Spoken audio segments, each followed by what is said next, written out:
Okay, everybody, it's 7 o'clock, everybody. So we're going to start this evening's Overview and Scrutiny Committee meeting. Thank you very much for attending.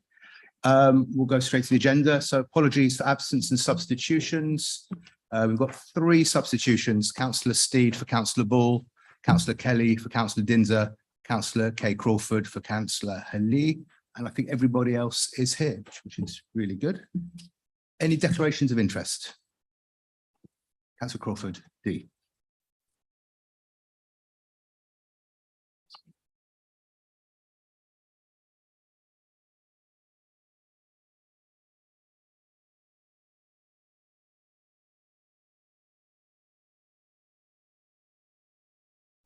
Yeah.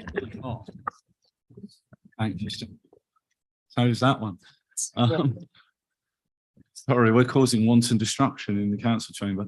I need to declare that I was part of the regulatory committee that heard a village green application related to Warren Farm in 2011, I think, and that also I am in the paid employ as a sports correspondent, although it's not pecuniary interest related to the to this sports strategy, I don't think, but I've worked as a consultant in the past with England and Wales Cricket Board, the Football Association, supporters director, Premier League, and I'm a serving board member of the Fulham Supporters Trust. I don't think any of these are pecuniary interests, and whenever we are discussing matters related to the London Borough of Ealing or neighbouring boroughs, I remove myself from those discussions, but I think it's important to state all of those matters, and if colleagues believe I should leave the room, then I shall. Thank you. Thank you. Any others? Councillor Crawford. I think it was about 6 years ago, as chair of regulatory committee, I chaired Village Green applications, and one which was a hearing for Warren Farm. Very much. Any others? Councillor Summers. Yeah, as we're mentioning non-pecuniary interests, I think I was chairman of the planning committee when they gave permission for the original QPR development at Warren Farm. So, but I have no pecuniary interest. I think it's really pecuniary. I mean, this is old history. So anyway, Councillor Kelly. I was on the aforementioned regulatory committee hearing. Okay, that's fine. That's great. Thanks, everybody. Matters to be considered in private. This is a public meeting, so there aren't any. We'll go to minutes of the meeting held on the 7th of July. Do we approve them as a correct record of the meeting? Yeah. Oh, Councillor Rice. Can I just check about the attendance being recorded on the website? So I noticed that some of us have got recorded that we did attend the meeting, including myself. But I think Councillor Gordon, I noticed that you weren't recorded as having attended the meeting. So I don't know if these are being kept up to date. So I just want to make sure that we're on board. Councillor Rice. Yeah. It might be just a technical error. So I've been missed off them before, so I tend to like checking them just to be on the safe side. Can check the rest now. Hang on that aggregate list, when there's a summary of the number. Yeah.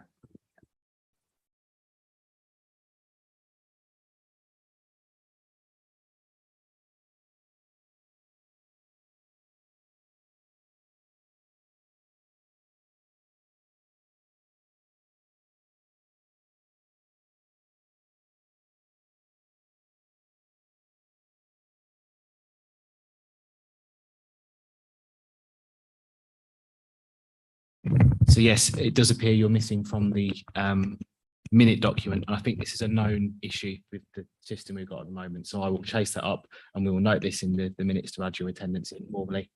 Thanks for picking that one up, Councillor Rice. Thank you. Okay, so approve the minutes. Thank you very much. So now we'll go on to the main item of the meeting, which is the call-in of the Outdoor Sports Facility Strategy and Action Plan 2022-2031. I'll quickly outline the process. There's quite a few new councillors here, and just to refresh councillors who've been on OSC before, and then we'll crack on. So we'll start with a speech from the caller-in, Councillor Malcolm, which will be for 3 minutes, and then we invite contributions from the public, and we've agreed for Katie Boyles to speak for 3 minutes as well. And then there'll be a response from 2 portfolio holders in this area, Councillors Anand and Costigan. We will then proceed to questions to the committee, questions, not speeches, and then questions to the caller in and portfolio holder. Then the caller in will sum up and portfolio holders sum up in response, and then they leave the room. We then have the debate and make a decision at the end of the meeting. There's briefing notes, so hopefully that's fairly clear. So with that in mind, we'll crack on with Councillor Malcolm. Thank you, Chair. I speak here as someone who likes sport and cricket. This document, I agree with 99% of it. The devil is in the detail. The 4 or 5 elements that relate to Warren Farm, I think, is crucial.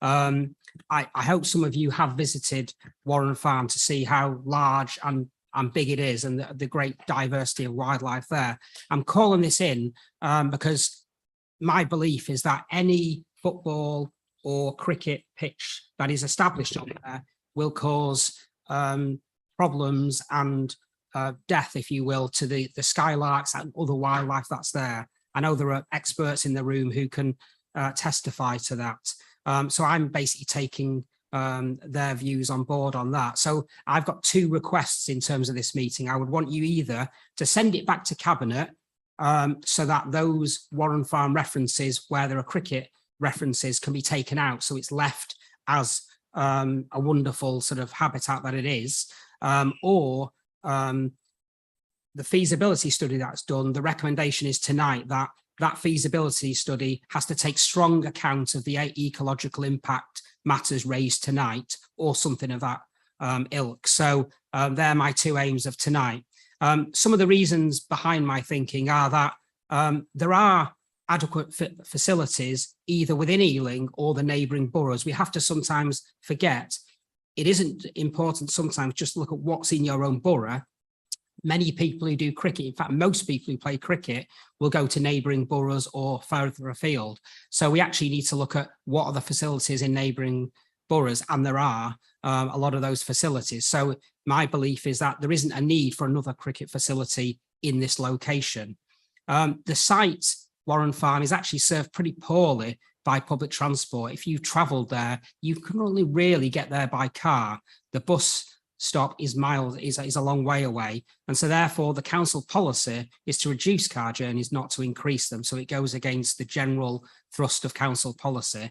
Warren Farm is a rewilded urban grassland. Whether you're talking birds, mammals, plants, reptiles, amphibians, insects, many of those are extremely rare in London and the UK. And I've mentioned the skylark, and I've said before that it's a red listed bird facing extinction from the UK. So we need to do everything we can in this borough to save it from where we are, and we have control of that in Ealing.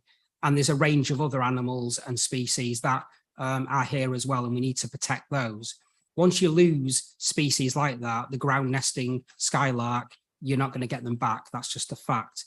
The Brent River and Canal Society and the Warren Farm Nature Reserve Group are a team of experts for a long time and have got over 12,500 signatures to get the whole area classified as a local nature reserve status. And Councillor Mason a few months ago helped to start that process of granting 4 of those 7 pieces of land along that line. But we actually need to do more and make sure the whole set can be joined up. That's the only way of doing that. Putting a cricket pitch or a sporting facility there is actually going to do the opposite of the aims.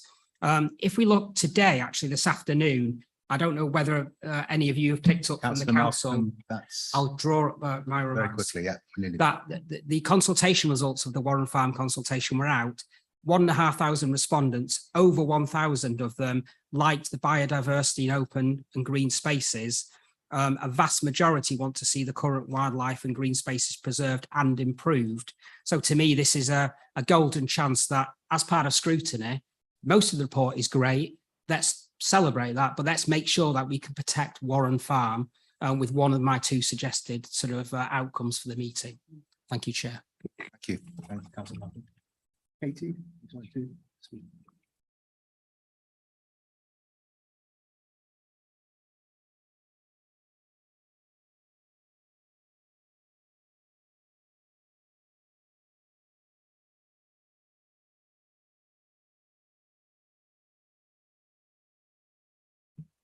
Does that work? Oh, it does work. I beat you on that one.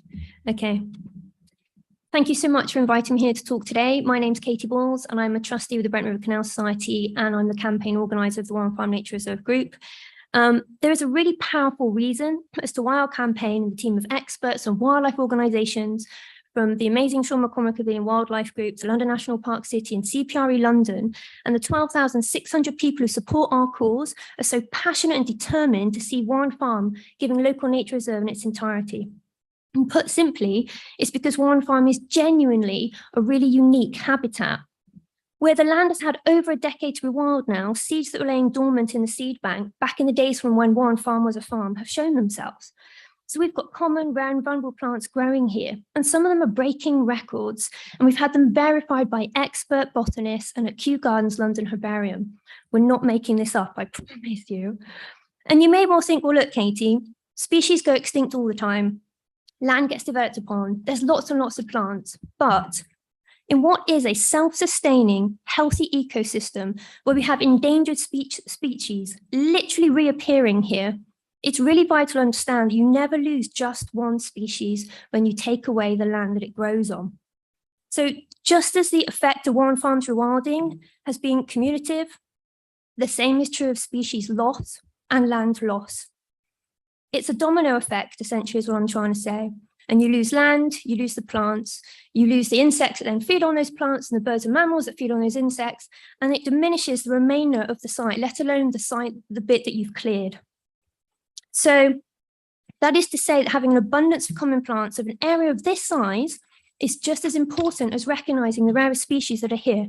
Now, to be clear, we fully appreciate the requirement and need for pitches in the burr. As Gary said, he plays cricket and yet he's called this in. But what I'd like you to think about specifically with Warren Farms, think about it like this. Until cricketers find themselves facing extinction, where their numbers are only at 10% of what they were just 30 years ago, and they have less than 2% of pitches available to them to play in the UK, as is the case with wildflower meadows, such as Warren Farm and what our skylarks are facing, maybe, just maybe, cricketers as a species are better suited to playing somewhere less harmful to those that are hanging on by a thread. To date, we've had really constructive conversations with Peter Mason, Deirdre Costigan and Chris Bunting about giving local nature reserve designation to Warren Farm.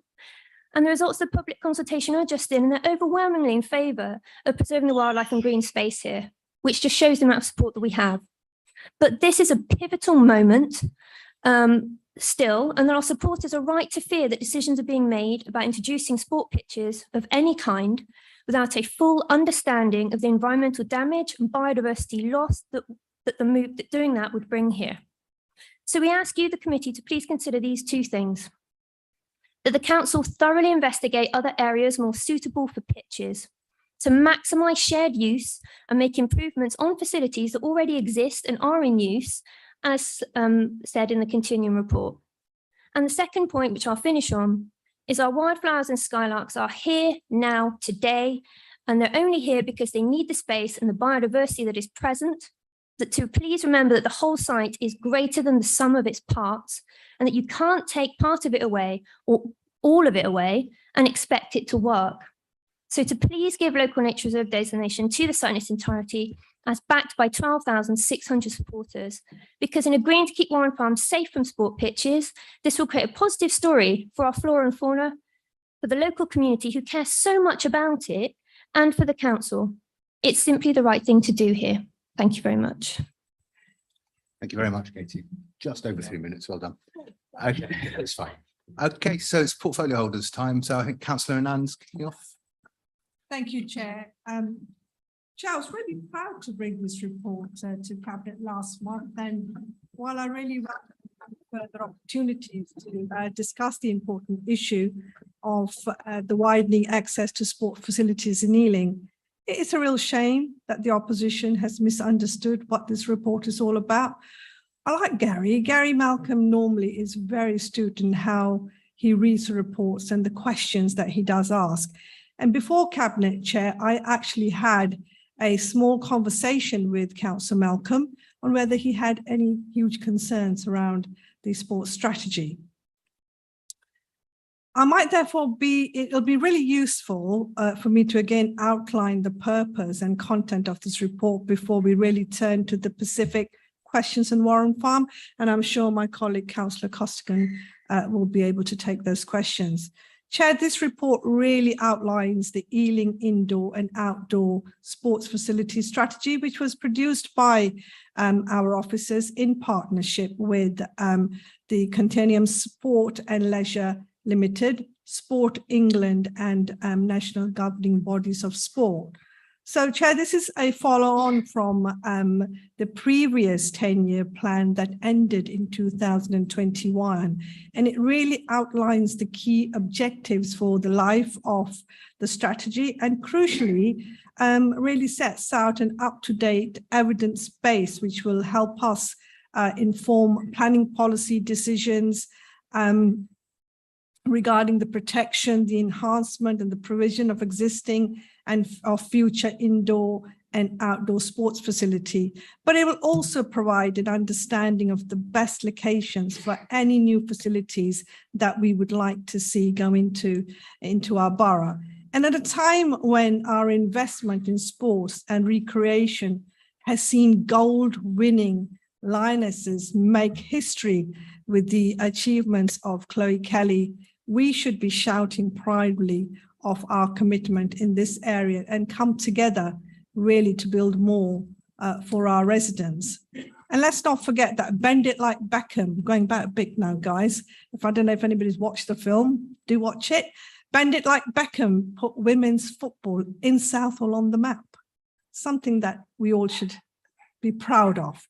So, Chair, in 2012, the council and our external partners, we invested around 50 million in improving our sports facilities in Ealing, and that's for the benefit of our local residents and the grassroots and active recreation. We really want to build sporting infrastructure across Ealing that provides residents of all ages, abilities, and backgrounds with the opportunity to physically and mentally and healthy. We need solid, up-to-date evidence on what sports facilities are needed and where within our borough. So lots has changed in Ealing in the last 10 years, Chair, which is why this new report is so important, which maps out the future of our sports facilities in our borough. And this report, Chair, is an evidence-based report which has been commissioned with our expert partners and the regulator. It's not a policy report, Chair, and it does not set out any specific commitments for Warren Farm beyond exploring the potential for both sports and nature reserves in the area. And the evidence is clear, Chair, that Southall area is in need for more sport facilities in general, including pool spaces, sports halls, pitches for football and cricket, both for which we know there is a huge demand. Chair, the strategy doesn't have all the answers for what goes on. Chair, may I just quickly wrap up? But we would like to deliver every aspect that will come with detailed consideration with our community engagement and our action plans. Thank you. Thank you very much. Okay, Councillor Costigan, your turn. Thank you, Chair. I am also, like my colleague, Councillor Anand, I am confused why this report is being called in tonight. In the main, I'm confused because we are going to be bringing forward our proposals for Warren Farm in the November Cabinet meeting. And that would be the time for the opposition to get involved in discussions and potentially, you know, call in if they're not happy with where we get to at that point.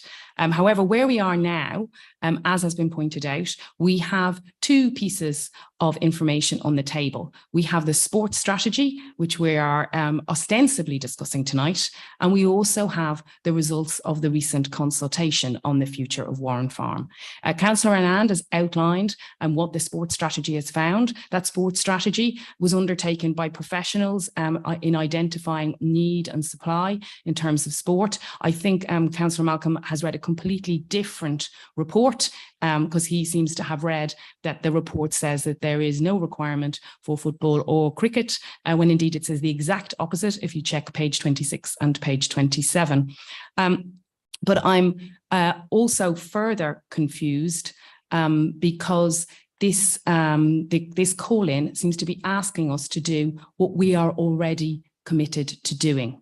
So Councillor Malcolm has said he wants us to respect the ecology of Warren Farm. That's exactly what we're committed to doing.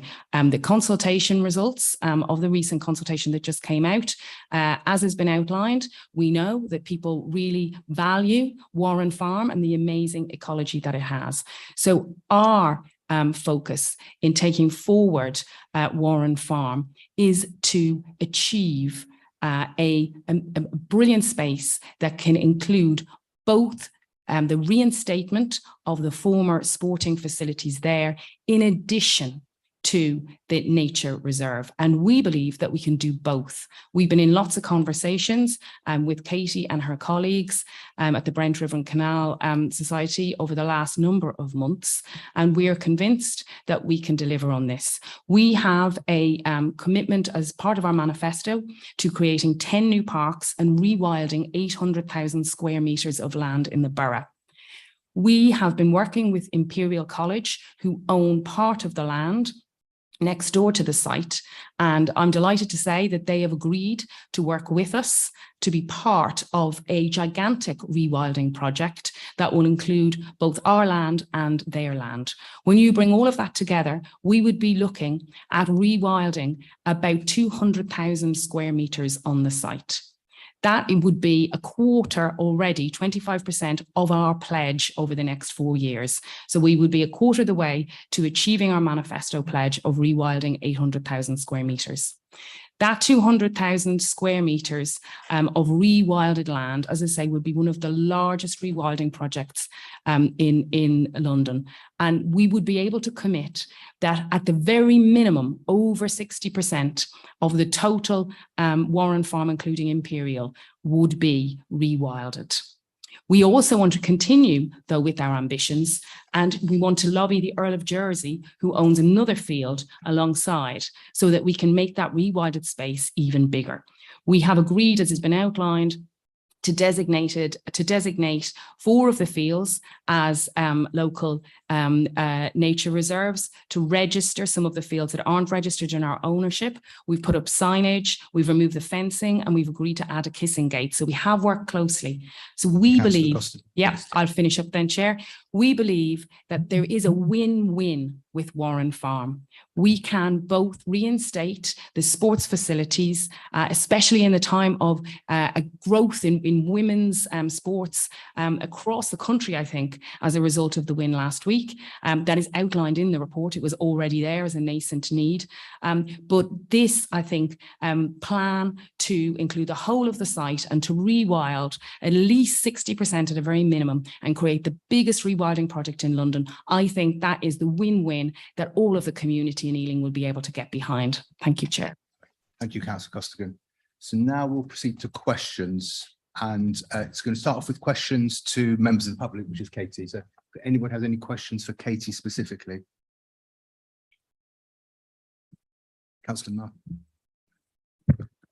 Marr. Yeah, I just want to kind of understand I understand that your viewpoint is around rewilding and nature, but you know, as Councillor Coskin has said, there is potentially a real win-win situation here, where there was already a sports facility that will be reinstated, and there will be rewilding, and even more than there currently is. So I just need to kind of understand kind of where your committee and your campaign is at, because, you know, there are much needed sports facilities. Warren Farm actually sits in Southall.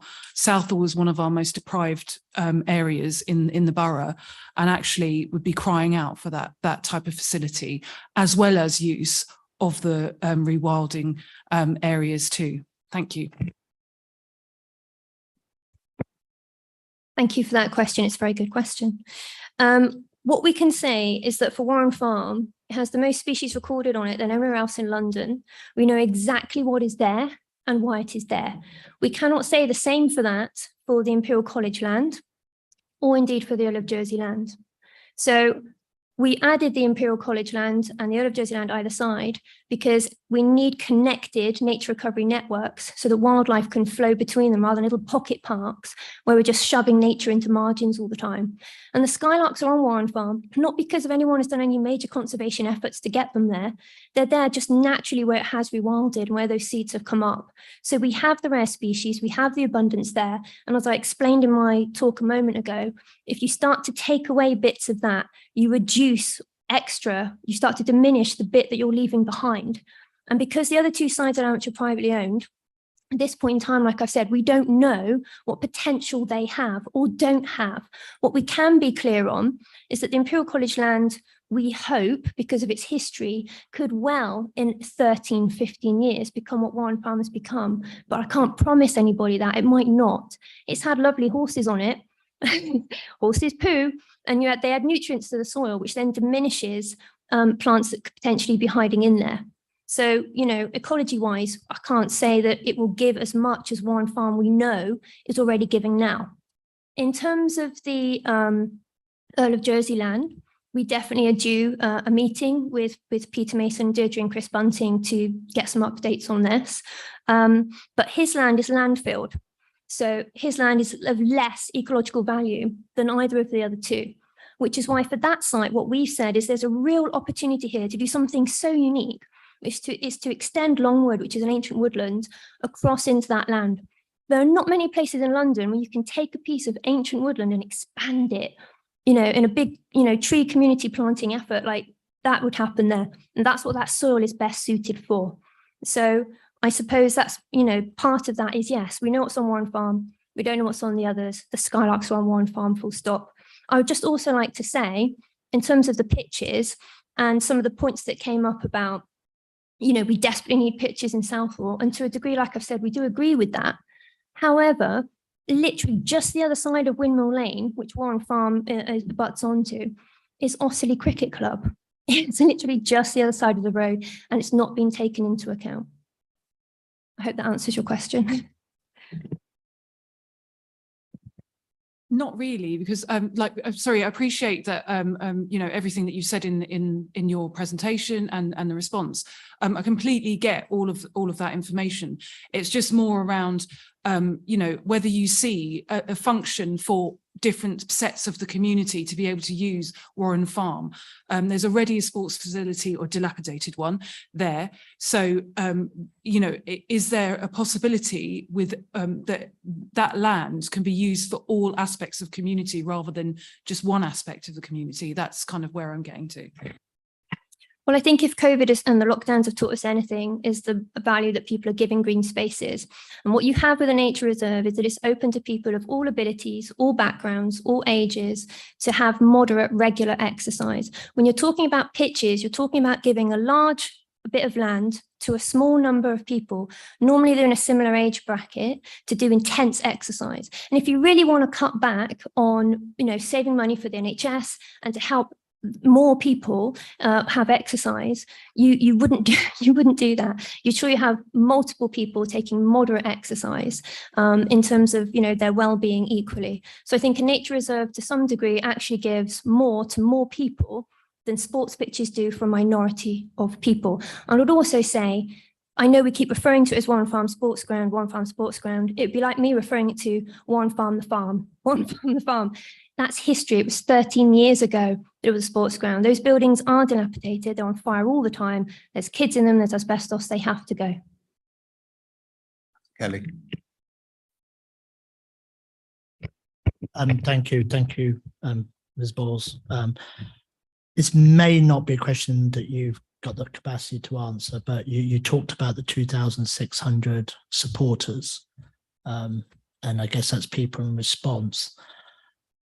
How many of them would have been directly UB2 residents, and what would be the breakdown of one? Obviously, I don't need you to go through each postcode, and it may be in the report, but I think it's useful in the context of this debate to know that. Thank you. It's a very good question also. The thing with online petition is due to GDPR, there's some things that they can't give you. So for example, when we took it to deliver the petition to the Mayor of London and we took that to the GLA, we were unable to get the addresses, so the postcodes of people who filled it in. But what we are told by the petition holder is that they can say, look, this number are from London, this number are from outside of London. I can tell you the majority are from within the London borough, but I can't unfortunately give you more detail than that. What I would say is I would also look at the public consultation results that have come back. And if you look at the number that have actually voted for saying, look, we want this as a big green open space, they're the vast majority. It's over 1,100 or so. So, I mean, you know, you're getting the same results whether you're looking at it from the petition or from the public consultation. The vast majority of people are saying, we want this as a local nature reserve for wildlife with an educational centre. And you've got the natural history GCSE coming up. We've got wonderful people like Kabir Cole up in the stand today watching us, you know, who are doing so much for youth groups in the area of Southall. It would be a real shame to lose that. Warren Farm is unique. You put a pitch on there, you lose it. It's that simple. I'm sorry. Yeah. Can you, Katie, thank you for your speech. Very good. Can you indicate what sport activities are already taking place on Warren Farm? Yes, certainly. So you get a lot of joggers and a lot of dog walkers. When it comes to dog walkers, we would love to have bylaws put in place to protect the skylarks so that we can ensure they stick to the path and don't go running in when they nest on the ground. Yes, so we get joggers, walkers, nature walkers, the Ramblers Association are supporting us, so big group walks, especially for older generation who can't run around. We get people from Ealing Hospital coming over, doing physio exercises and things as they go around as well. So we are talking to Ealing Hospital a while about how we can engage them further as a mix of sport, if you like, and nature. But it's all about moderate exercise. So we have people doing yoga there sometimes. We've got the Warren Farm radio flyers, which is considered a sport actually in the line of things. And that tends to be men at the moment, sort of 60 and over, although they are bringing more youths in. And that's the one chance they get to socialize and get some fresh air and get outside. I think to see sport and exercise just as something that has to be really intense and physical and full on all the time is not what probably, I might be saying this wrong, you can hold your hand up and say otherwise, the majority of us in this room would do.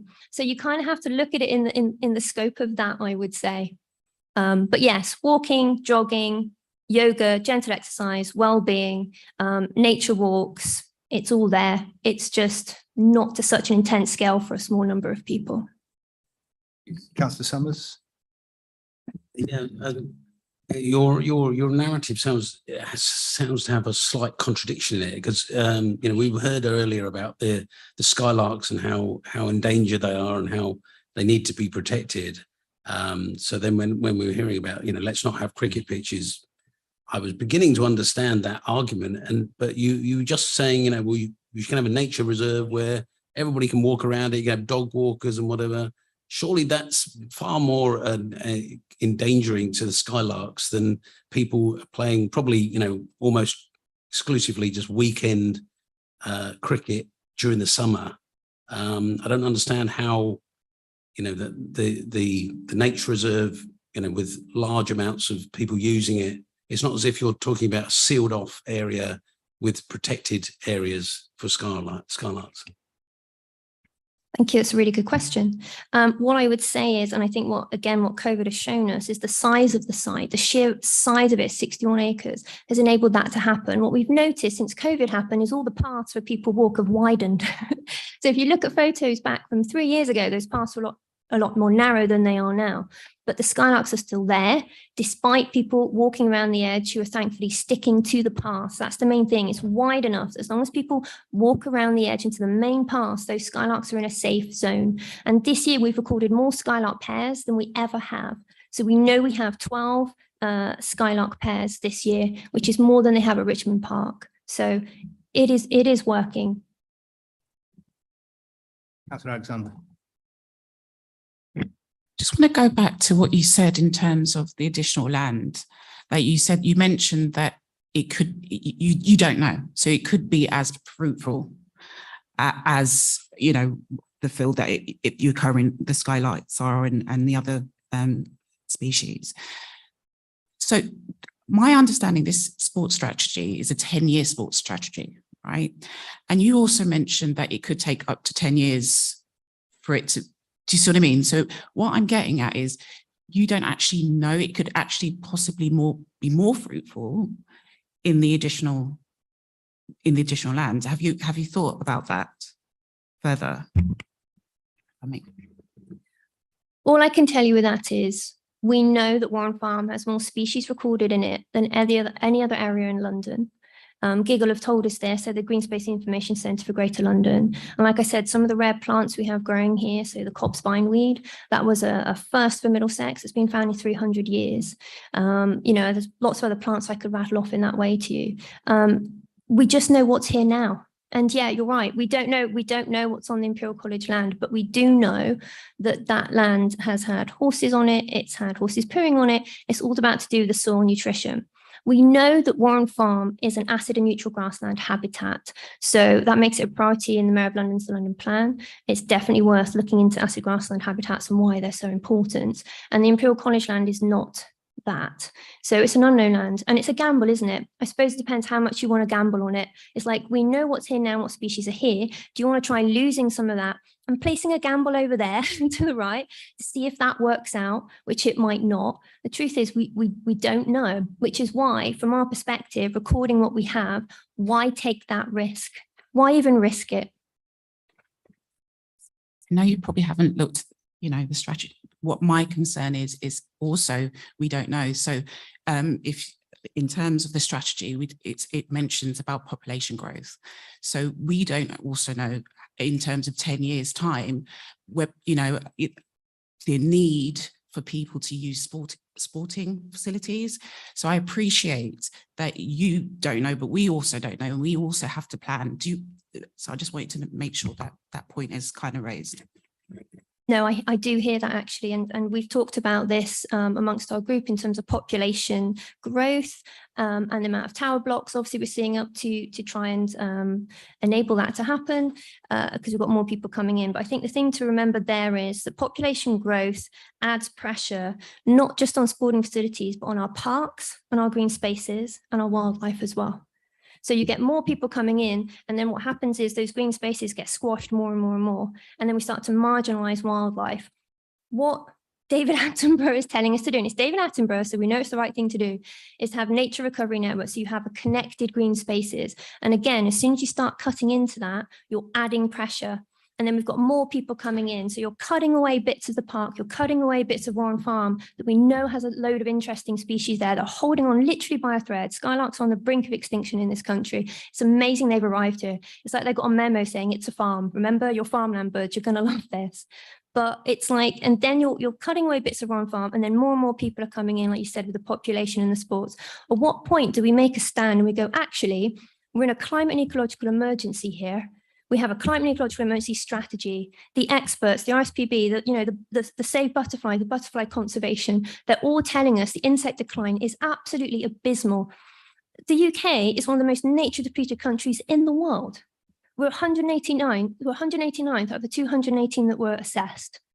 It's time that we stopped putting and thinking about money-orientated people first, quite honestly. And it's time we thought about, actually, we need these green spaces because we are wildlife too. We are a species as well. We need this. It's there now. Don't waste it. Don't ruin it. Don't destroy it. Don't gamble with it. It's there for a reason. It's incredible, and we should be treating it like the gem that it is. It's an amazing space, and we just can't waste it. I'm sorry. Mr. Crawford.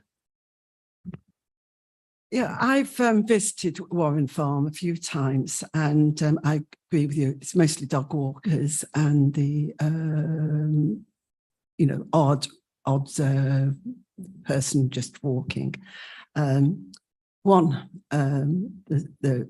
There is a security aspect where fewer people walking, people don't feel safe. So I welcome your response to that concern. Also, you agree there's going to be there's a growing population, people living in flats and balconies, and I'm thinking about those children who will be at school and wanting to do cricket and football, and also, girls.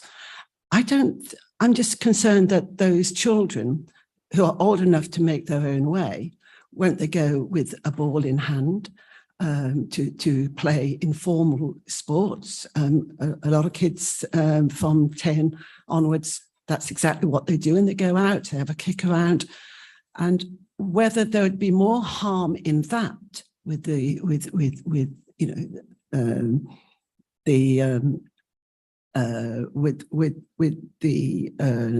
nature reserve, as opposed to, would it not be safer to have to reinstate that organised sporting activity? Thank you. Thank you. I'm just going to grab some water. 1 second.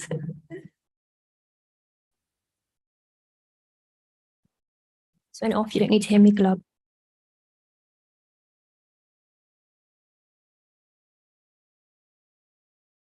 Okay, thank you. There are a few questions and points there.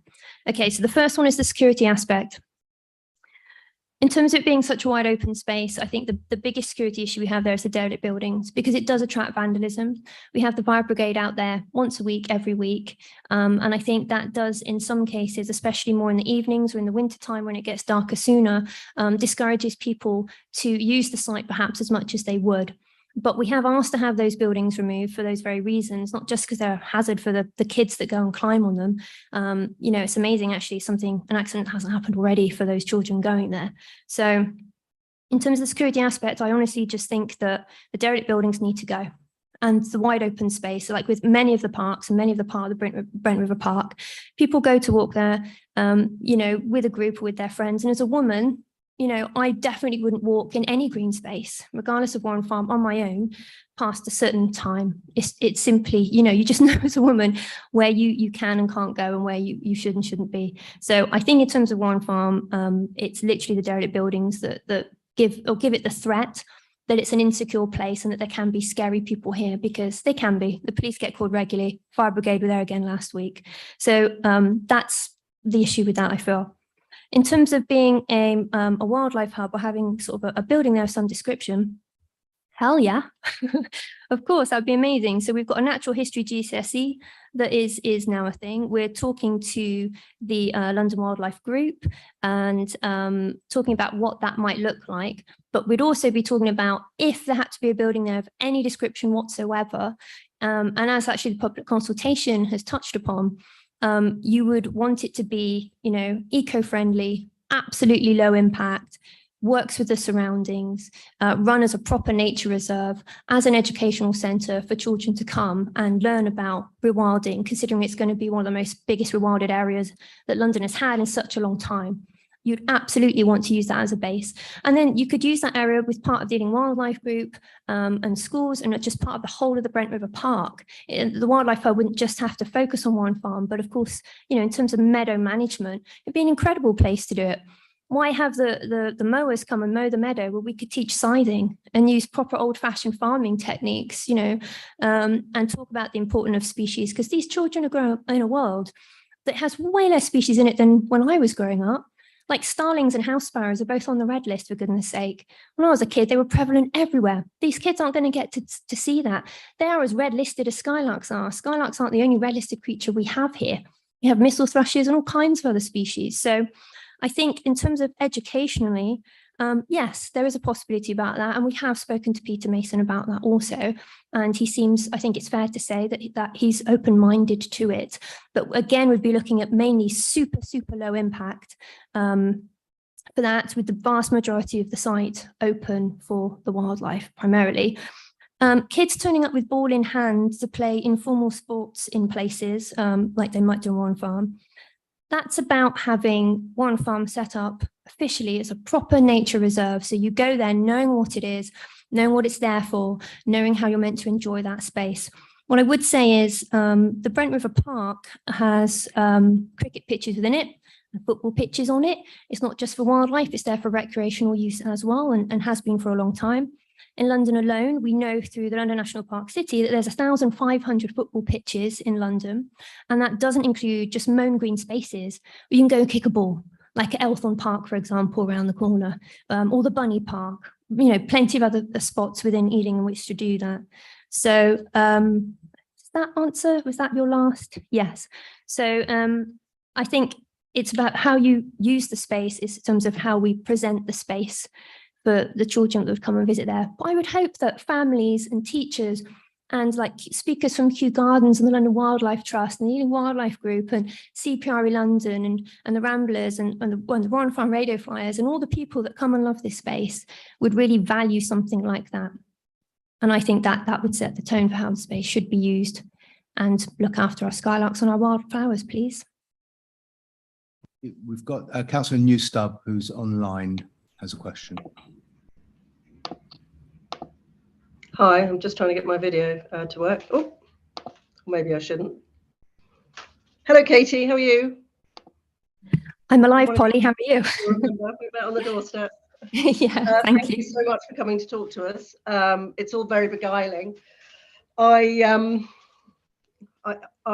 general view is that we're constantly conflating the Warren Farm space and the existing meadows, you know, which we're already making enormous commitments to in terms of rewilding and actually adding on those spaces. I really strongly think that we can have this win-win situation that Deirdre talks about, where we can, I mean, who wouldn't love to have a space where we could educate our children about all the wonderful elements of biodiversity and so on. But I do think we need and have an absolute responsibility to our kids and the future of the people who have far less access to the privilege that we do. As you'll know, I'm very local. I have been known to walk my dog on Warren Farm. I can't guarantee that they're under any sort of control, but I'll try harder next time.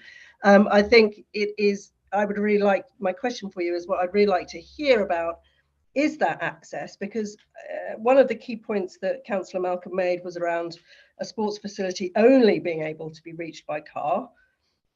Are we saying that Warren Farm, or as it currently exists, is really only for the people who live very close by as it is? That seems like a rather strange argument. So I'd really like your views on inclusivity and widening participation, which are a key priority for us as an administration, and I would hope would be for everyone. Thank you very much. There's some really good questions there. What I would say in terms of it being a win-win, I think it really just is referring back to the talk I gave at the beginning, which is actually, you know, you add pitches, you destroy the wildflowers, and it has a knock-on effect to the species we know to already be really successful there, not just the abundance of common species, but also the rare species. For kids having far less access for sports, what we're asking is, we're saying, look, there are opportunities here to work on and improve sites that already exist, but that need the money and the finance put into them to enable them to be better used, to maximise shared use, because there's a lot of pitches out there that say belong to schools and they only get used within like a few hours of the day. And that's crazy, again, being in the climate and ecological emergency that we're in, that, you know, that place is mown, lit and cared for in a way it only gets used for a few hours, when it could be used by far more many groups and other schools using that pitch. What I'd also say is that what we're asking is to please look at all the other suggestions within the continuum report that say things like, can we find other spaces that already exist that we can improve upon to up the numbers of the people that use them? There are places like Norwood Hall that were put aside, for example, for Southall Football Club back in 2013 and 14, and again in 2017 and 18 with promises that would happen, and it didn't happen. So I would say, can we just go back, just take a step back and look at those areas and go, well, why didn't that happen? And because now we've got this amazing space here, this space has been promised, let's look at that as an alternative. Near Elthorne Park School, for example, you have, there's abandoned sports pitches in that area by a company called Eversheds, and it's privately owned, but they're totally abandoned, they're not being used. They're 200 yards from Elthorne Park School. So the council have the power to compulsory purchase a site. I would suggest the council start looking at those sorts of sites that are being underused, not used, privately owned and just going to waste that could be used because they're so much closer to the schools where children are obviously going to school anyway to be educated. In terms of travel, I totally agree with you about that. The car space is frustrating, and you would think that potentially it is just people who are very close to it that are having the chance and ability to visit and to use it. But in that sense, one example I can give you that's really taught us quite a lot actually in this process so far is that where we received some funding to remove some fencing, huge amount of chain link fencing between us and the Imperial College London land. Behind that fencing was a very, very narrow public access footpath, and no one ever used it. And it would take you from Trumpers Way all the way through, so you can have access to Osterley and Osterley Park. But on one side, you had barbed wire fence, and on the other, you had a massive chain link fence. Now that fencing has been removed, partially funded by the council. Thank you very much for that. We've noticed way many more cyclists turning up and using it. So now we're seeing cyclists go back and forth between us, between Osterley Park and Trumpers Way and Hanwell, and into Norwood Green. And that was just by taking one fence down. And we just assumed that would just make it easier for walkers, but what we're actually seeing is cyclists are using it, and we're being told on our social media that the cyclists are really thrilled that that is the case. And what we would like to see is better cycle lanes, and better opportunity for green travel, because I think that's really, really important. I'm pretty sure at some point, and this might be jumping the gun, but obviously there were discussions not that long ago about opening a train station on Trumpers Way at some point from when it used to be Trumpers Holt. So I think at the moment where it stands, yes, it's terrible for access, and Windmill Lane is not very kind in that way. But I would argue there is the potential to really do something positive about that really helps with the green transport efforts that the council wish to make. Thank you for that, Katie. It doesn't entirely answer my question about inclusivity and physical access, but also diversifying the profile demographic of people who use the existing site. But I take your other points; they're all great. Thank you. Thank you very much. Can I just nip in there and say I am a big disability advocate. I have an invisible, one of those horrible invisible disabilities myself. It's a chronic pain condition. So I would be very, very keen and totally support anything the council wanted to do to increase the use and the availability to include people with all different disabilities and ages and backgrounds to make that happen. Maybe if we get a wildlife hub with a birdwatch tower on the top with a lift, so disabled people can actually come and really enjoy watching the skylarks and all the rare species and the Schedule 1 birds like our barn owls and everything else. That's a double thumbs up for me. Thank you, Polly. We've got a few more questions. Let's keep it precise because we've still got to ask questions of Councillor Malcolm and the portfolio holders. We've spent quite a long time asking Katie questions, so precise, please. Thanks, Chair, and thanks, Katie, for your contributions. Just to go back to part of the report, because I think some of the discussion's a bit jumping the gun about what's going to happen on the Warren Farm site, because the report does make reference to involvement of a host of different users of it, and also mentions the involvement of nature groups, which include yourself and perhaps others as well. So you mentioned previous discussions with Deirdre and Peter. So a bit of a summary about what those discussions have been in the past. I mean, not each and every single one, but the sort of nature of contact and discussions and engagement with the council, and what you'd like to see going forward as well. Because Councillor Costigan mentioned about coming forward with more specific details shortly. So how you would like to be engaged with those details as well would be helpful to know. Thank you. Thank you very much. That's a really good question. I would say the contact we've had so far has been pretty good. It could always be more, right?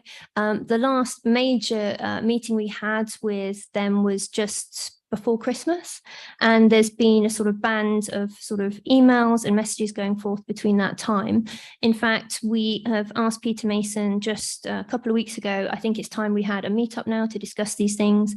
We feel it was unfortunate, for example, that the public consultation went out without talking to us about it. And we've said this to Peter Mason because it gave an unfair view of what Warren Farm is, because it didn't give any aspect about the rare species. It didn't talk about what it's become, and it was very sort of sports motivated, which was a bit disappointing for us because it didn't feel very fair.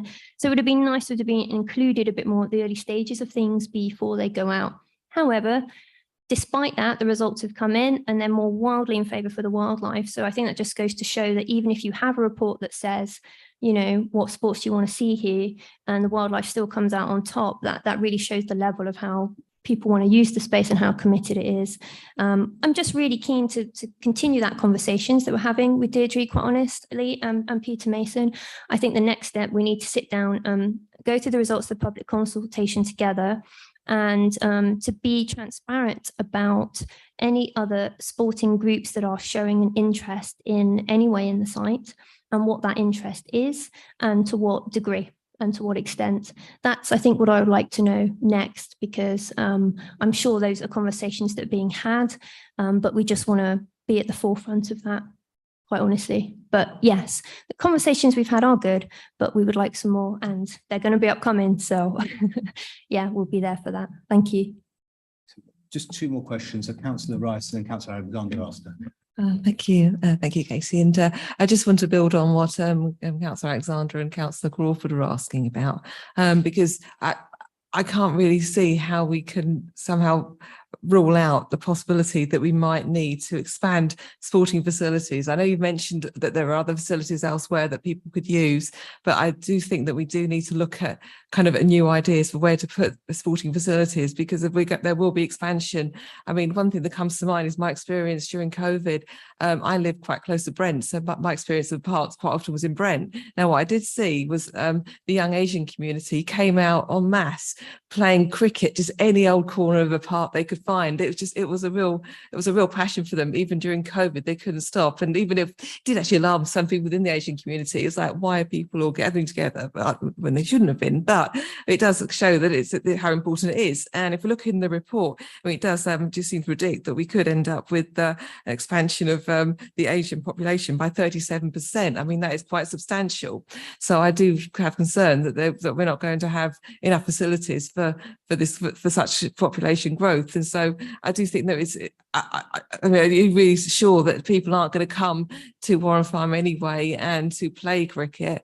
And also, that's my first question. And the other question is, you've talked a lot about maybe new cycling routes that have come into play. Also, the possibility of maybe a new station. Now, part of the argument that we've heard tonight against the idea of having football or cricket pitches at Warren Farm is because there's a lack of transport other than motor vehicle transport available. Well, of course, I think that slightly contradicts it, because either way, I mean, there's plenty of scope for people to use active travel or to use public transport in the future that might develop in the future to get to Warren Farm. So I don't, so that's just, I can make another point, but I suppose if we can just address, are we sure that we're not going to have people coming to Warren Farm anyway, playing sport, regardless of what facilities are in place? Thank you. Thank you very much. I think, again, that goes back to that you set the space as to how the space should be used. Like, if you're going to go and visit a local nature reserve that's being run by the RSPB, are you going to take a football in your family to kick football around or play cricket. No, you're not. So it's about just setting the tone of the space and what the space is from the start, and do that meaningfully in a way that you're inviting people in to use it in the way that it should be used. That's how I feel about that. I would also say that in terms of population growth, again, we're asking the council to investigate other areas that are more suitable for pitches. Those areas are out there. If you read the continuing report, they list all the potential spaces that there could be for them. I've mentioned Norwood Hall as one already, but to maximise shared use of the pitches that do already exist, that aren't being maximised, to make improvements on the facilities that already exist and are in use. And I think it's just a case of all of us sitting down together with Peter Mason, Deirdre and Chris Bunting, etc., to go through each of those spaces and really carefully look at what is there now and how they can be expanded upon. But also that the continuing report, as Gary mentioned, it doesn't look outside of the boundary borough. And I know that when I'm going to go and do some sport or do something or get a haircut, which I'll be doing on Wednesday, I'm not going, where's the hairdresser that was within the boundary borough, when I can literally just cross a road and still get my haircut. So I think the way the state of the climate is now, we have to start thinking bigger than just by putting boundaries around things. I really think we need to start working more closely with neighbouring councils to say, well, what have you got? What have we got? How can we help each other out to make the best of the facilities that we have for the people around us? I just think there needs to be better communication between everybody to enable that to happen. And we've got to be more forward thinking with how we're doing this. Warren Farm was pitches, it was, and that's backwards thinking. It's not that now. We need to be forward thinking. So yes, let's talk about it some more, quite honestly. Let's go through the continuing report. Let's look at what's available and what's possible, and then come round. It's a bigger conversation that needs to be had, but it's certainly the next conversation that needs to be had. Final questions from Councillor Alexander, and then we'll move on to questions to Councillor Malcolm. Just quickly, you mentioned previously about derelict buildings, and you said that there was antisocial behaviour. Can you sort of tell me what sort of antisocial behaviour that you've identified? Yeah, absolutely. So we see kids from, well, it's varying ages. So at some points we have kids there in their school uniforms from various different schools on the buildings. So they climb the buildings. As far as we know, some of them still have asbestos in them. They're very dangerous. The roofs are collapsing. They are kind of emptied with sort of big grey shutters on the front, but the kids just come and they peel them off and they get inside and they set them on fire. And then the fire brigade come and they can't get through the gate. So then they have to use cutters to get their fire truck onto the gate. I can show you photos of this happening last week, the week before. And that comes at a cost to the council every single time. And then the gate has to get fixed. We also know normally late at night, it's a bit better since Lager Can actually, the amazing litter picking group who supported us, came and removed, it was something ridiculous, like almost 300 bags of litter that had just been dumped there and just fly tippers and all of that. And while all that litter was still there, the site was definitely used to do drug deals. They found knives, they found guns there. It was horrific. When Lager Can came along, and thank God that they did, and they spent weeks and weeks and weeks clearing the site, all of that stopped. So then you had less drug dealers, you had less people, less people there getting into fights in terms of adults doing things and selling sex. It was all going on. They cleared the site and that stopped it from happening, which again shows you how you approach a site, and you see what's going on there, dictates how you're going to use it. If it's full of litter, someone, oh, it's litter there anyway, I'll dump the litter. So no, you get kids running up and down the buildings, and we are extremely, extremely concerned about them. We've been asking the council, please, please, please take the buildings down, even just knock them down, because then it won't attract that level of interaction with the buildings. See, that's my next question really. So you've for me, you've identified a need there. So for example, so in terms of young people, if there was an organised sport, so for example, cricket or football, they'll have a meaningful activity to do, and that would be less likely to happen. Do you accept that? Yeah, I do hear that, but I would also argue against that to say what kids would also do is they would come and have organised activities in wildlife, conservation, natural history, GCSE, learning more about the species on their doorstep, all of those sorts of things. Sorry, I can't hear you. You could do both, like to do both. But Not that's at my the point. cost of the biodiversity that we know to be on the pitches. No. If there is an angle around that, we're sure we will discuss it and I would love to hear it, but not at the cost of the species we're trying to protect for those children, not just for the species. Thank you very much. Thank you very much for everybody's questions. Thank you, Katie. Thank you. Loads of questions. It took a bit longer than we were expecting. So any questions to Councillor Malcolm or to the portfolio holders? Councillor Summers. Yeah, it was actually for the portfolio holders and you know, a fairness to the point Katie made about the Osterley Cricket Club. I was just wondering, you know, have we reached out to them and discussed, you know, that situation? And also, Councillor Gosden mentioned the November cabinet. So I just wonder if she could explain a bit more about, you know, the detail that's going to come out then. You know, I don't want to make a decision today that preempts, you know, a proper decision in November.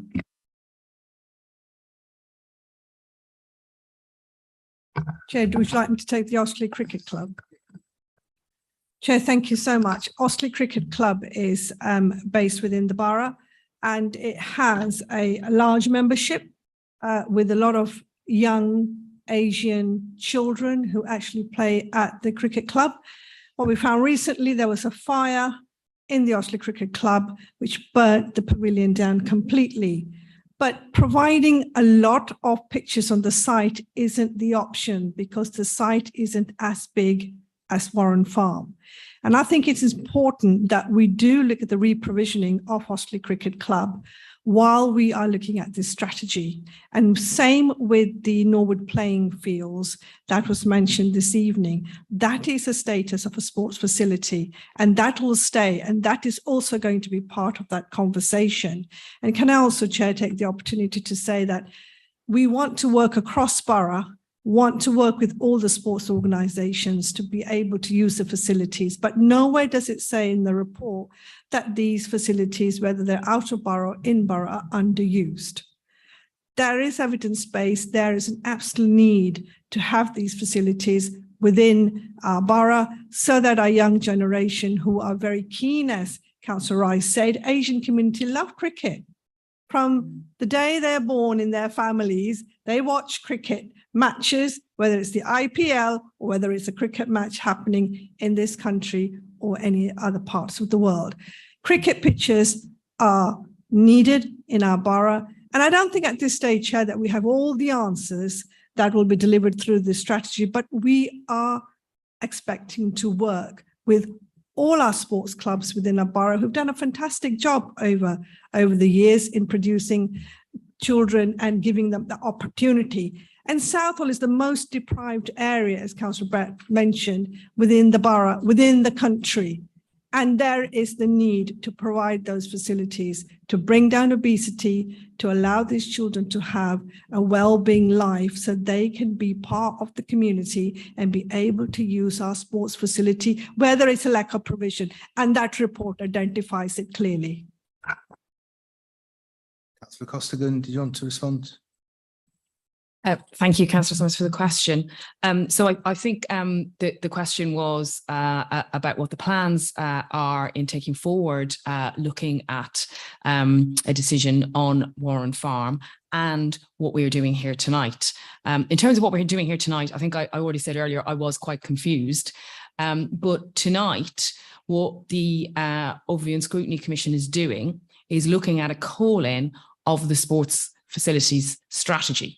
And that is a 140-page document. It's probably more than that, but it's about 140 pages. And that document, as Councillor Anand has outlined very clearly, using professional consultants that are experts in this, and also using a steering group which included the Middlesex FA and various other governing bodies of sporting organisations.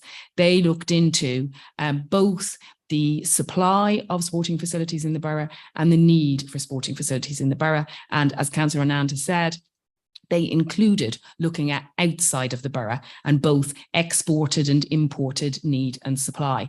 So that's what we're looking at tonight. There is one small mention, as I said earlier, on page 57 of Warren Farm in amongst all of the other sports facilities that we are looking at in the borough. And that small mention on page 57 says that we will complete an options appraisal for sporting need, recognising the council's response to the climate emergency and ecology strategy.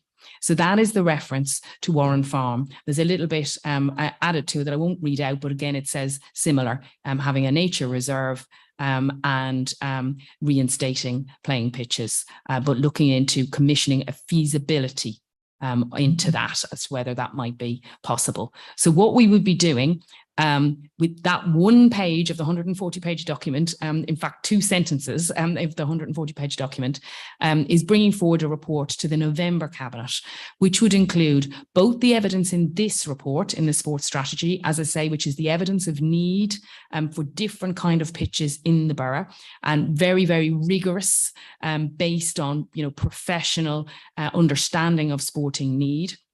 And along with that, we will also take the results of the recent consultation that we did with residents of this borough.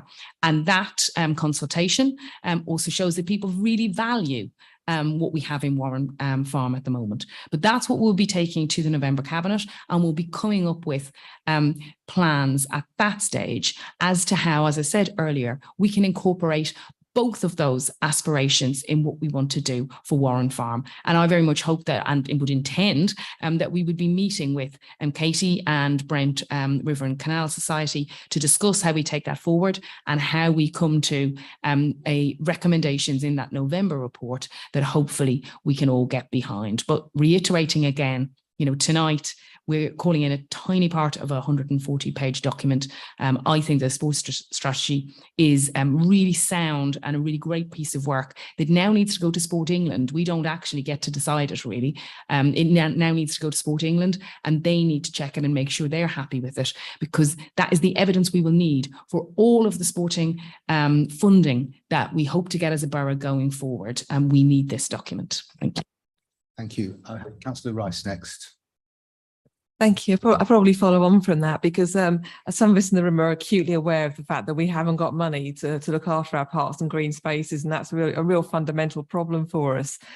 So I'm just really wondering, is the money and the investment there to actually look after Warren Farm, even if we don't put sports facilities in? Is the money and investment there? Or is there some way that we can perhaps look after Warren Farm and look after the nature that's there and bring in sports facilities and how they might actually bring some investment in, so we can actually look after the nature reserve element in the first place? Thank you.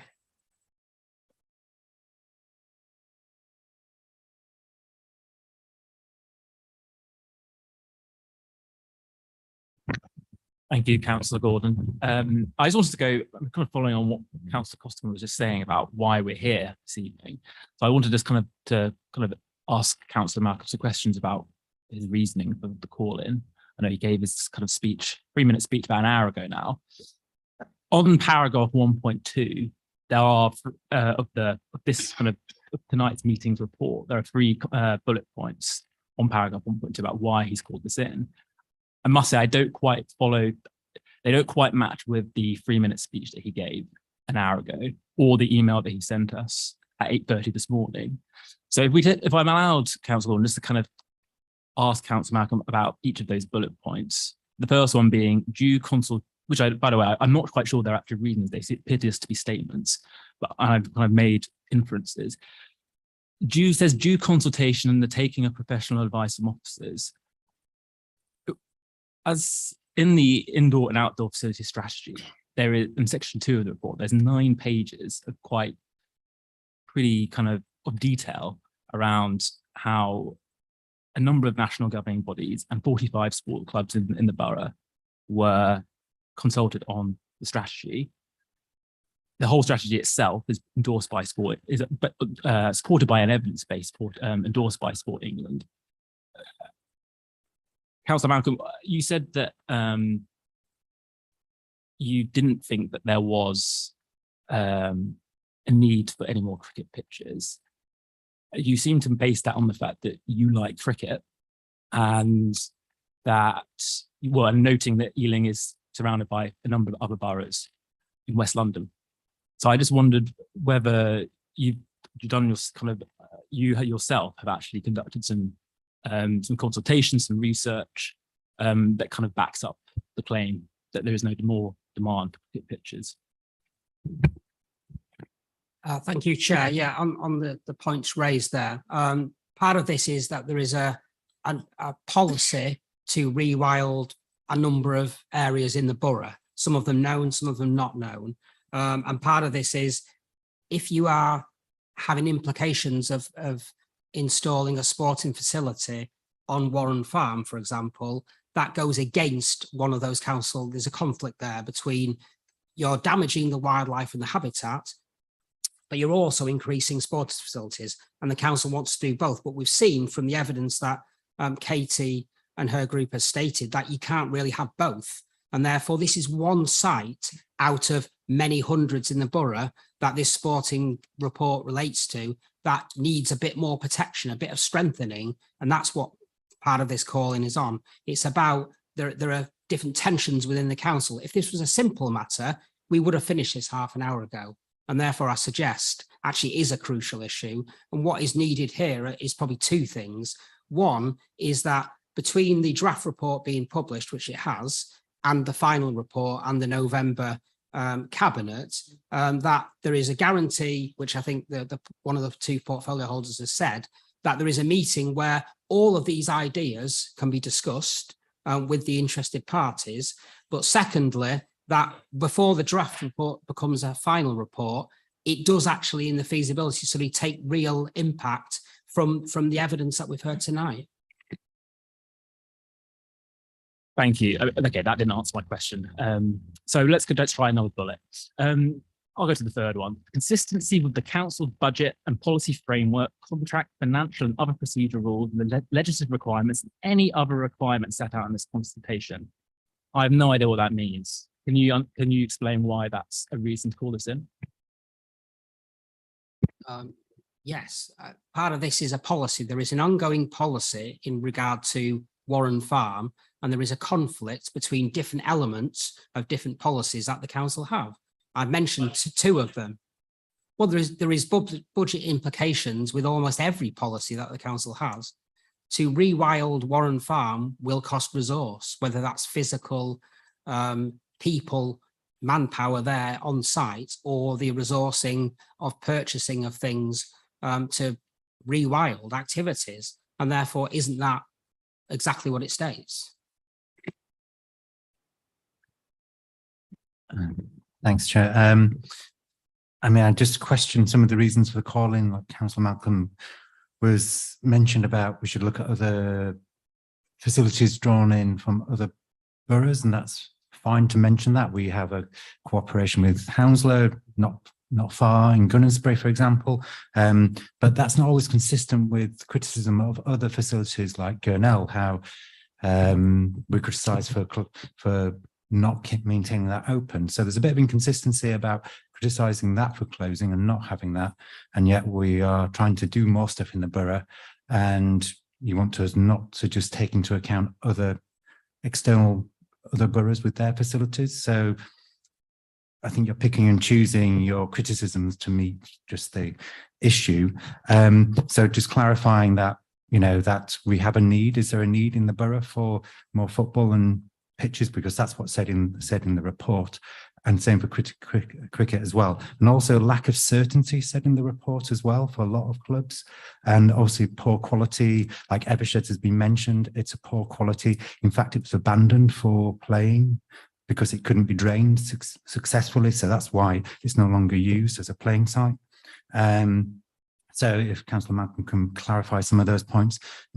Councillor Costigan, it'd be good to know, and I appreciate we're coming to a future cabinet, so you might not have details and there might be other things that have to be agreed, but in terms of options for appraisals, like we've got specific locations for birds, wildlife, plant life. So have the council got assessments of where those locations are? Do we know what those locations are? Will that be part of that going forward report? I don't think you need to say the specific details, but that type of ambit is within the report that's been considered. And Councillor Anand, in terms of Southall, like if there's any further details about the health inequalities in Southall, as a councillor who's a school governor for a Southall school, I know the issues there, but I don't know if you could add anything more about those health inequalities to the discussion here. Thank you, Chair. And yes, so I think the question came there in terms of the sporting facilities within our borough. So there is obviously a need for a range of those sports that you said, where some of them there is a greater need in the future, mainly in part because of population growth. However, it was mentioned, I think, by Katie earlier and the report itself that there are a number of sites that can facilitate a number of these different sports, whether it's cricket, tennis, etc. And therefore, what this is about is making sure they're looked at first, but secondly, making sure that Warren Farm is guaranteed from not having a sporting facility on there, because we've heard the evidence is very clear that will harm the wildlife that's on there, and we need to protect that. If that protection was put there as a guarantee tonight or at Cabinet or any other time, then you can then free to look at these other facilities and hopefully establish more facilities and new facilities around the borough. I've got no problem with that. 99% of this report is absolutely amazing, and it will improve the lives of many people and increase the amount of people doing sport. But you have to look at this particular site. This is a unique site, and that's why it's important to discuss it.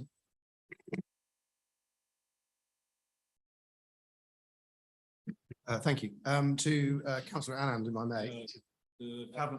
Chair, if you don't mind, I kind of had a full ambit of questions to each. Sorry, Councillor Driscoll, yeah. Councillor Costigan, sorry, Councillor Steve. I was deferring to Councillor Anand. So your question was around the information that we would have in terms of locations of different species, flora and fauna, looking at the November report. And yes, that is information that we do have. I know, in fact, Katie and colleagues have done a lot of work themselves on reporting some of what is on the site. So we'll certainly be looking at that as part of that report when it comes forward. And, you know, I would say that what we are hoping to be able to achieve in Warren Farm is very much going to respect the current ecology of the site, and that's literally what it says in the report. That is our aim, and that would include ensuring that, you know, what we would bring forward is fully sensitive to the skylarks in particular that are on the site. Katie mentioned herself the Warren Farm Radio Flyers Club, who operate on the site. Now they're able to operate on the site with the skylarks at the same time. So, you know, it is still possible to do that, to be able to have activities on the site and still have the skylarks there as well. That is more than possible.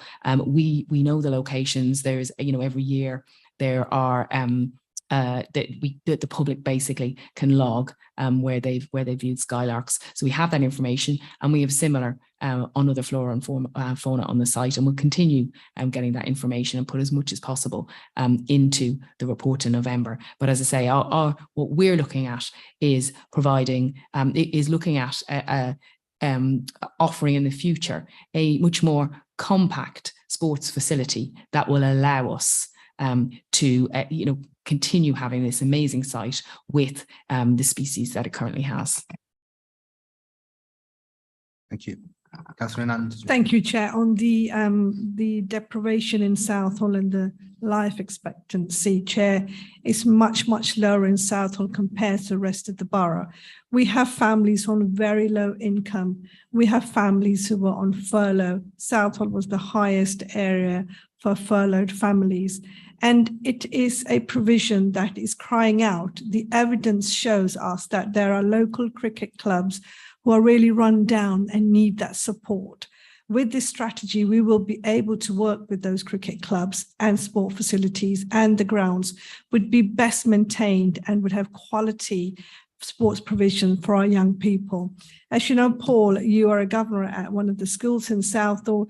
You will find that parents don't know about facilities or cannot afford those facilities. And when these local authority facilities are available to the local people, to those young people, it makes a lot of difference. And as a borough, it is our duty to provide those provisions because of the inequalities within certain parts of the borough.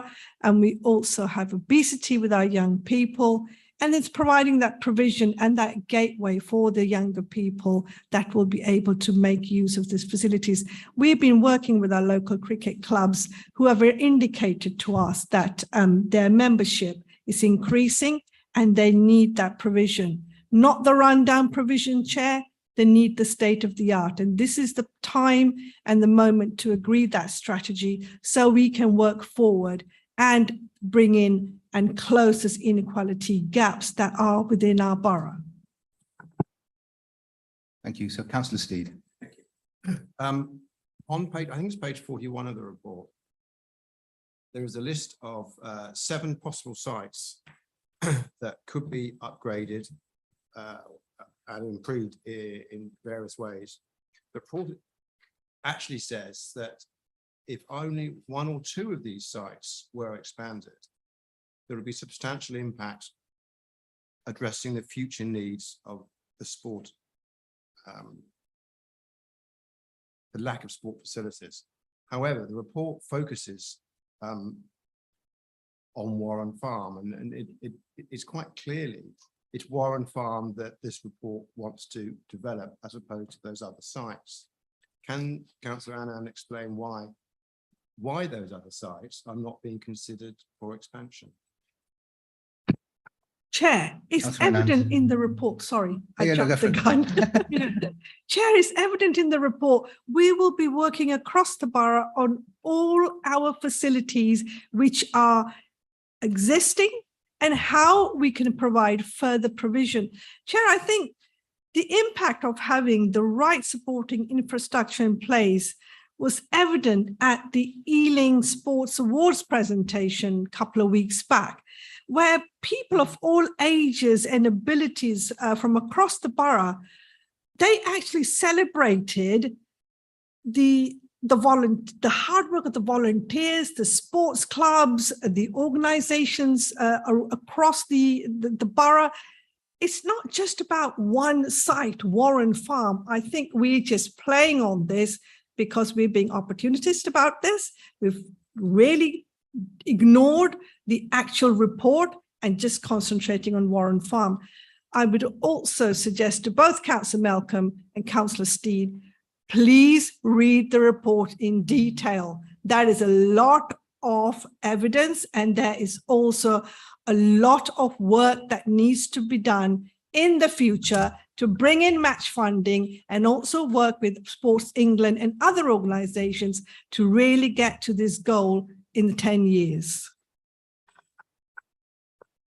Very briefly, I have read the report, Councillor, twice actually. All I'm asking actually here is that you have this, as has been said, that you have this unique site, but it's that unique site that seems to be the site that has been chosen for development. If you want to develop the other 6 sites that are mentioned, then well and good, and I hope you get the match funding to do that. All I'm saying is that those other sites are not unique in the same way as Warren Farm is unique. Fernand. Yeah, for me, every site is important, whether it's Warren Farm or whether the other sports facility. If we're talking about the sports facility strategy, then all the sites are important, and we'll be looking across the borough where we can actually upgrade our facilities and also provide more facilities. Okay, so the final question now comes from Councillor Crawford.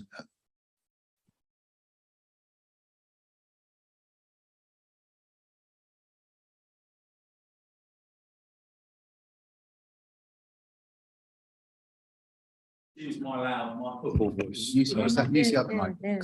Okay. And brilliantly, I've lost the screen's gone off. I just wanted to add some clarity and some factual information to the discussion about Councillor, the question. yes. Councillor Malcolm, in his preface to the call-in and his email this morning, talked about the cricket pitches in Ealing and the surrounding boroughs as being adequate. Does he accept that the latest Sport England active places people report from 2020 identifies that, and if you'll forgive me, I just need to find it, identifies that in Ealing in the last 8 years, the number of turf cricket pitches has reduced from 53 to 36. In Hounslow, it's 67, reduced from 67 to 22. And I can't remember the other borough that he indicated. I think he mentioned Brent went from 48 to 17. Does he accept those figures? And does he consider that to be adequate? I've not got those figures to hand, but I'll just say that there are sites within the borough that need to be improved or can be improved. But Warren Farm is one of those that should not have a sporting facility on it because of it's unique. It's a habitat that should not be damaged, because once you damage it, that's it. That's the reason for the calling. And I think there are many other elements of the report where if you implement the other 99%, you'll end up with a lot more sporting facilities, which the whole borough will enjoy.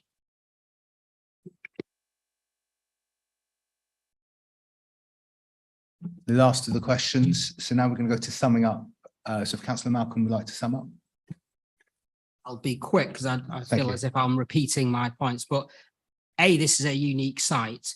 It does need protection to make sure that, obviously I don't know what will happen at Cabinet, and there have been some assurances given from Councillor Costigan, which is welcomed, but Scrutiny is actually here to scrutinise whether it's a small detail within a large report or a small report. And that is the whole point of scrutiny, is when there is evidence that shows there is parts of a council plan which are not ideal, but the rest is, you've still got to scrutinise that particular plan, and that is what I'm doing. My second suggestion, listening to the tone of the conversation, is reasonable that when we come to the feasibility study, that we take into account some of this evidence that people have given and heard today. That's all I'm asking for here. Councillor Malcolm. Councillor Anand. Chair, as I said earlier, our strategy doesn't have all the answers of what goes where or how we will deliver every aspect that will come. That will definitely come with the detailed consideration, community engagement, and all the action plans. But we are able to really articulate early what we believe our need is. And I think that's what the report identifies. And I believe with the expertise that we have drawn up upon can give us confidence in our strategy and our approach. So, Chair, an approach that aligns our commitments to public health, as Councillor Driscoll spoke about the inequalities and the well-being, and that will really narrow the health inequalities. So our commitment to leisure and our commitment to investment in our borough to make it more accessible and livable for our residents. Chair, I just finally want to say, I really do question if this report was actually being called in at all. It is an opportunistic moment to ask for a conversation on Warren Farm. That's what's happened today, which we, as always have said, this administration is more than happy to have that conversation. We've been having that conversation and we'll continue to have that conversation, Chair. Thank you. Thank you, Councillor Anand. Councillor Costigan. Thank you, Chair.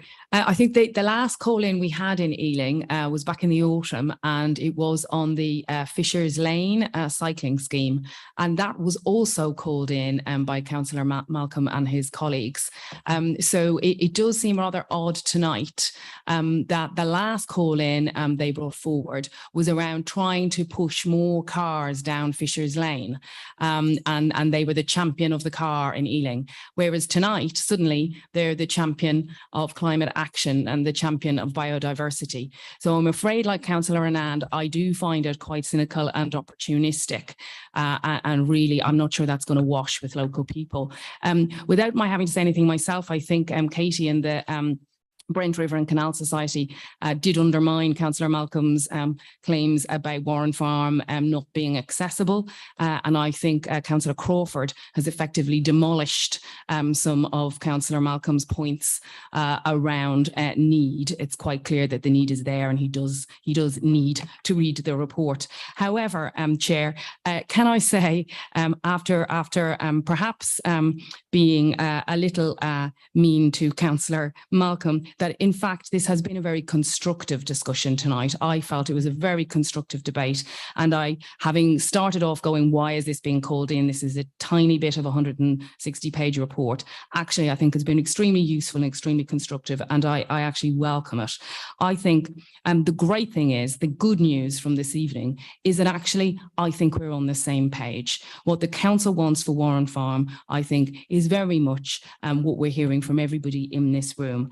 I think that, pretty much everything that Katie and colleagues at Brent River and Canal Society want for Warren Farm is possible within what the council aspires for the site. This will be one of the biggest rewilding projects in London. We will be able to make sure that we look after the flora and the fauna there, the important species that are on the site, but at the same time, we will also be able to provide inclusive sports facilities and a much more compact space for local people as part of our commitment to healthier lifestyles in our borough.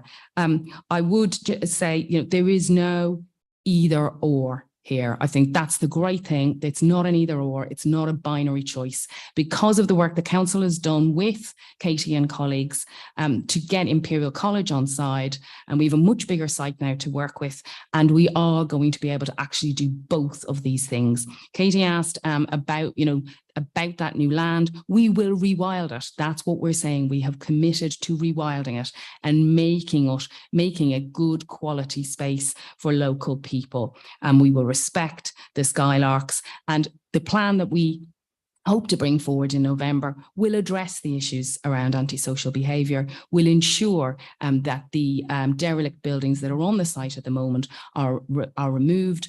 And what my vision would be is that we would be able to move buildings much closer to the edge of the site so that we preserve more of the green space and give it that much more open feeling. But I very much look forward to us continuing the discussion in the run-up to the actual decision that we will make on Warren Farm, which will be in November.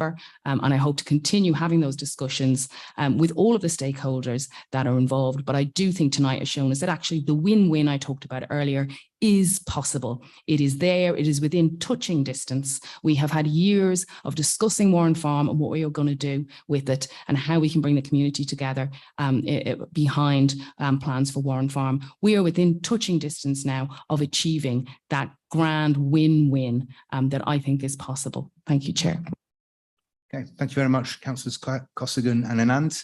If you'd like to leave the room now. Thank you.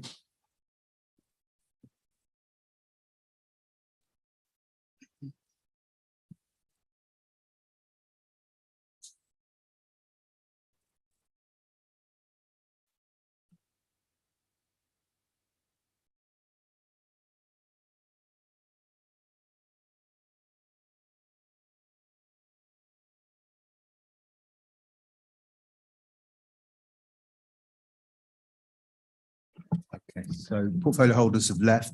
Next part is to go to debate. Now, we've had a lot of questions which bordered on debate and discussion points and opinion pieces. There are very few straightforward questions. So I'm going to be very, very tight on the debate. I think we've gone through just about every aspect that we could go through. I will invite comments, but we're going to keep them brief so we can be done fairly soon. So Councillor Driscoll and Rice. There's no in this report, the whole report, there's no sense of priority of Warren Farm being above other areas. I can understand the sense of focus on Warren Farm because of the nature of the site, and that's absolutely fine. But I think this calling is preemptive. We don't have the specific details. We've heard tonight that November is when those details are going to come in, and if that is going to be called in, so be it, and that's fine because we'll have specific details. But I think it's preemptive. The report talks about uncertainty and insecurity of provisions of cricket clubs and football clubs across the borough. So there's a need there. Whether it's going to be met by Warren Farm, I think that decision is going to be in November, and it's not by this report. So I think it's preemptive. I don't think this calling at the moment is timely enough. There's ongoing work that's going to happen with greater detail, and that's the time for calling about Warren Farm. And so I think it's too early. And I think unnecessary at the moment. But by all means, come to November, have the call in then, have the debate then. I agree there's been information that I wasn't aware of or had more details about and become more aware of details now. And that's good for that debate. But at the present, I think it's not merited given what it says in this report. In the future, that might be different. Sir Rice. Thank you, Chair. This doesn't really feel like the correct week to be somehow implying that there isn't any demand for extra sports facilities, especially when it comes to football. I mean, we look at page 37 here of the report, and it does actually say that there's been a huge growth in girls and women's football. So that's something that there is certainly a demand for. And I think after what's happened this week, I mean, I was at the final, and I mean, certainly I was inspired and wish I could have brought my two little nieces there, but to inspire them further to see what women can do and to get involved in actually women's football. As a child, I've played a bit of football, even though I'm rubbish at any kind of sport. I still got involved a little bit. So I think that everyone's going to want to get involved. Women in their 40s, like my kind of age, are saying, well, is it too late for me to get involved? But they want to move forward. And I think there truly will be huge demand for extra facilities. And so we really need to pursue whatever opportunities we can. Although, of course, looking after nature is also very important as well. So we will find our way forward in order to care for the nature as well. Councillor Rice, Councillor Kelly. Yeah, sort of, I very much volunteered for this to substitute because, I, like many in the room, I like cricket. If you look at my Twitter bio, it says lots of opinions about cricket, but they're opinions. I'm not an expert. And, Councillor Malcolm hasn't provided any expertise on cricket and the availability of it. Councillor Crawford's offered some statistics which are very, very telling about how it's diminished. Cricket isn't a high energy sport. Councillor Crawford can pay testament to that because he's watched me play. It's not a high energy sport. It's a pastime that sort of borders onto sport. So it's something that's intergenerational. Kids and men in their 70s can play on the same pitch. And lots of disabilities are considered. Intersex or mixed gender, etc. But we're here to talk about a particular piece of land that, in a sense, we're going to be held hostage to fortune if we decide today that we don't believe our strategy should include Warren Farm, because it was historically a big place for people to play sport at school. There were schools coming from Westminster, schools in Westminster used it as their home pitches back in the 70s and 80s. We need more pitches. And this may be the solution. It may not be. There's a lot of viability that's to go ahead of us. And there's all sorts of criteria. Building costs are going up. It's very hard to develop anything at the moment.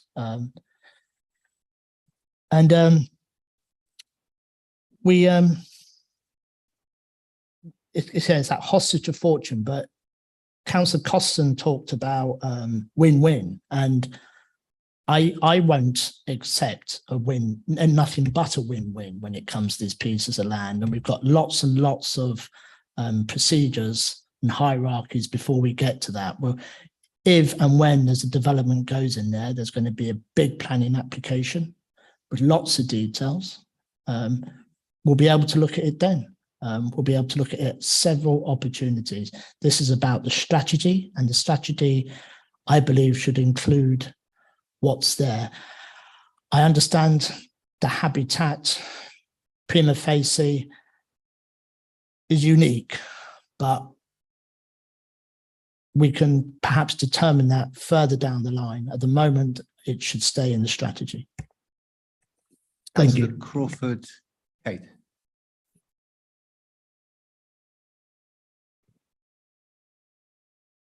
I was actually quite reassured by Councillor Costigan's summing up, where she was where they've obviously given great thought in respecting the ecology on the site by thinking about slightly moving reinstating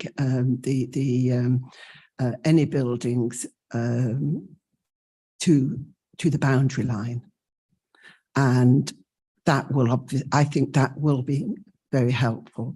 And also just touching on my concern about having a very precious site like this, having a sort of formal activity where there is a space within that to allow youngsters, kids wanting to go and play, independently in that a tight area will actually allow to for the majority of the site to be habitat to be protected. And they can, it's just simply by signage saying this way to go, for the sporting centre, please respect this area. Do not play ball, any ball games around here. And I think that will also be a great, it's an education. It'll be, signage giving, allowing children to respect the site and seeing how precious it is. And I also think it is really important for all that development and the growth in population, all those youngsters who actually want to have a good facility, and also that walk with their parents, with their younger siblings, actually walking there, walking through a site until and then getting to a point where they've got a little bit of time for themselves. I think it sounds really good. So I would welcome this proposal. So Steed. Thank you. I'm loath to take on Councillor D. Crawford on sports statistics. But as I say, the report does indeed mention about the loss of turf cricket pitches. But it also does make the point there's been an increase in artificial pitches and indoor facilities. So I don't think that argument is entirely straightforward as Councillor D. Crawford makes out. And on that point, I'll quickly move on from potential future conflicts of Councillor Crawford, particularly on sport. I think it's a great, I'm hearing the thinking of the various members of the committee and where this may be going. I still think it is a great shame that on this particular issue that the administration seems so hell-bent on going ahead with the rather weak stipulations concerning this unique site, which we all agree upon. And I don't think it's really very helpful referring to the site as to what was happening in it in the 1970s and 1980s. I hope we have all moved on from the 1970s and 1980s, though perhaps Councillor Kelly hasn't. I don't know. But okay. I still think that the second option that Councillor Malcolm has suggested, where we try and toughen up the language in the report concerning the impact of climate change is a good thing, and I would still vote to do so. Thank you, Chair. So I've got Councillor Newstub online.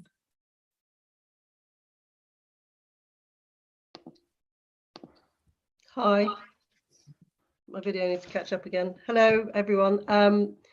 I just think we've got this amazing resource, and we've got this amazing opportunity to create a space that's for everyone, to create something that's inclusive for all of our communities, that we can work hand in hand with the people who are most concerned about the ecological impact, to make sure that we're doing things that really fall in line with the very best practices that absolutely minimize impact. There is no candle to hold to the council in terms of our credentials on environmental aspects and calling in climate emergency and the ambitions we have there to be net zero. We are wholly and hugely committed to creating spaces that can be enjoyed by our wildlife and that can contribute to the ecological and essential future of our spaces. But we also need to make sure those spaces work for our communities in terms of inclusivity and widening participation to the spaces themselves, but also that we're making sure that we have sports facilities for all of our generations,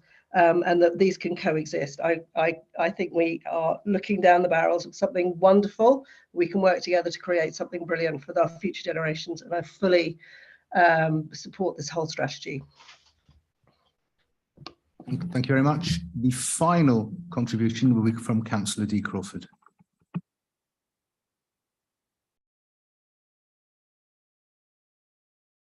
No, that's okay.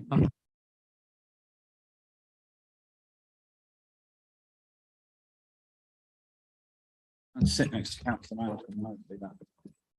In a spirit of cooperation, because I like Councillor Malcolm, and normally, and I like all of my colleagues, I should say, and I'll beg for your indulgence briefly, Chair, because this debate has been absent of some factual information. Let me start by saying that I recognise the work of environmental campaigners like Katie. We are in a very different position from, as I referred in my declaration of interest at the beginning of the meeting, from when this was previously considered by the Regulatory Committee in terms of village farms and all of those things. I'm an environmentalist. I was proud to pass a climate emergency. The council has to do better on getting to that, on acting on those things, and there are clearly real assets within Warren Farm that we need to protect.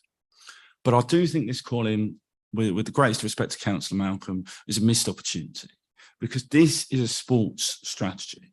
Its purpose is to identify sporting provision within this borough, and its purpose is to look at where those sporting sites can be located.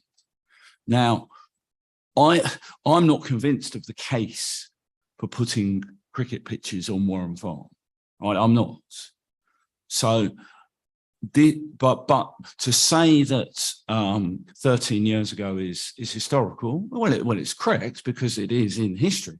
But I would say it's recent history because there were 6 cricket pitches at Warren Farm. The coach of the England women's female disability side, which is the best side in the world, began her cricketing career at Warren Farm. I know because I was throwing the balls down to her at the other end. I too am disabled, and cricket was the only sport that I could play to a reasonable level. And just to finish, Chair, because I know we're pressed for time, there is a real issue about cricket and cricket provision in state schools across the country, but particularly in Ealing, and professional cricket fails to represent the diversity of our country. And that is true in Ealing as well. The lockdown has showed us about the importance of providing environmental and ecological space that people can enjoy for the benefit of their mental health. But for the benefit of people's physical and mental health as well, there is a place for recreational and indeed professional sport. And I will just finish on Councillor Steed's point, because he's correct. He is correct that we have provided artificial matting and indoor cricket pitches. But in order to provide the level of quality cricket pitches that the community needs, we need to invest in high quality pitches in the areas where they're most needed and where they can make the most difference in terms of public health outcomes. And that is in Southall. It's also in Northolt. It's also in Greenford. It's also in Acton. This is not a zero-sum game. So I think actually when I said it was a missed opportunity, Councillor Malcolm, far be it for me to give the Liberal Democrat group that achieved its ambition of becoming the official opposition, and congratulations on that. Far be it for me to give you advice, but I feel like to do a better job here, we should have called in the entire sports strategy and had a discussion, because actually this action delays the sign-off of the sports strategy by Sport England. It delays the very pivotal work that now has to go into putting that sports strategy forward for sign-off, creating the next generation of our sporting heroes, from Hannah McLeod to Bukayo Saka to brilliantly Hanwell and Southall's very own Chloe Kelly. There's a real need to get this right, and I don't resile from anything in terms of the environmental commitments that this council's made, because we need to get better at that. I thank you for your indulgence, Chair. I appreciate that. Thank you very much. Thank you very much, Councillor Crawford. So that is now the end of the debate. We've had the questions, a thorough conversation. I got the sense from the debate and from the other questions that there wasn't a great appetite to send this decision back. So I'm going to proceed straight to a vote, and I'm going to propose that we uphold the decision. All those in favour of upholding the decision, vote please.